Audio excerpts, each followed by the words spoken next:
Après ces choses, l'on vint dire à Joseph, voici, ton père est malade. Et il prit avec lui ses deux fils, Manassé et Éphraïm.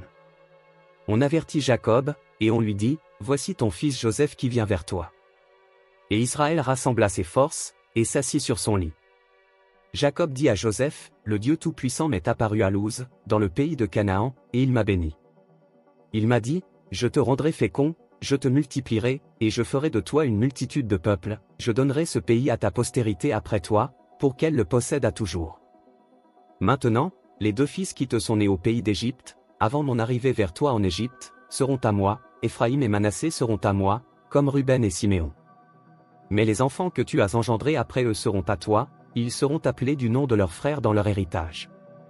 À mon retour de Padan, Rachel mourut en route auprès de moi, dans le pays de Canaan, à quelque distance d'Éphrata, et c'est là que je l'ai enterrée, sur le chemin d'Éphrata, qui est Bethléem. Israël regarda les fils de Joseph, et dit, qui sont ceux-ci? Joseph répondit à son père, ce sont mes fils, que Dieu m'a donnés ici. Israël dit, fais-les, je te prie, approchez de moi, pour que je les bénisse. Les yeux d'Israël étaient appesantis par la vieillesse, ils ne pouvaient plus voir. Joseph les fit approcher de lui, et Israël leur donna un baiser, et les embrassa. Israël dit à Joseph, je ne pensais pas revoir ton visage, et voici que Dieu me fait voir même ta postérité. Joseph les retira des genoux de son père, et il se prosterna en terre devant lui. Puis Joseph les prit tous deux, Éphraïm de sa main droite à la gauche d'Israël, et Manassé de sa main gauche à la droite d'Israël, et il les fit approcher de lui. Israël étendit sa main droite et la posa sur la tête d'Éphraïm qui était le plus jeune, et il posa sa main gauche sur la tête de Manassé, ce fut avec intention qu'il posa ses mains ainsi, car Manassé était le premier-né. Il bénit Joseph, et dit, que le Dieu en présence duquel ont marché mes pères, Abraham et Isaac, que le Dieu qui m'a conduit depuis que j'existe jusqu'à ce jour. Que l'ange qui m'a délivré de tout mal, bénisse ses enfants.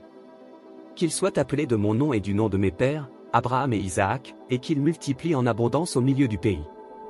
Joseph vit avec déplaisir que son père posait sa main droite sur la tête d'Éphraïm, il saisit la main de son père, pour la détourner de dessus la tête d'Éphraïm, et la diriger sur celle de Manassé. Et Joseph dit à son père, pas ainsi, mon père, car celui-ci est le premier-né, pose ta main droite sur sa tête. Son père refusa, et dit, je le sais, mon fils, je le sais, lui aussi deviendra un peuple, lui aussi sera grand, mais son frère cadet sera plus grand que lui, et sa postérité deviendra une multitude de nations. Il les bénit ce jour-là, et dit, c'est par toi qu'Israël bénira, en disant, que Dieu te traite comme Éphraïm et comme Manassé. Et il mit Éphraïm avant Manassé. Israël dit à Joseph, voici, je vais mourir. Mais Dieu sera avec vous, et il vous fera retourner dans le pays de vos pères. Je te donne, de plus qu'à tes frères, une part que j'ai prise de la main des Amoréens avec mon épée et avec mon arc.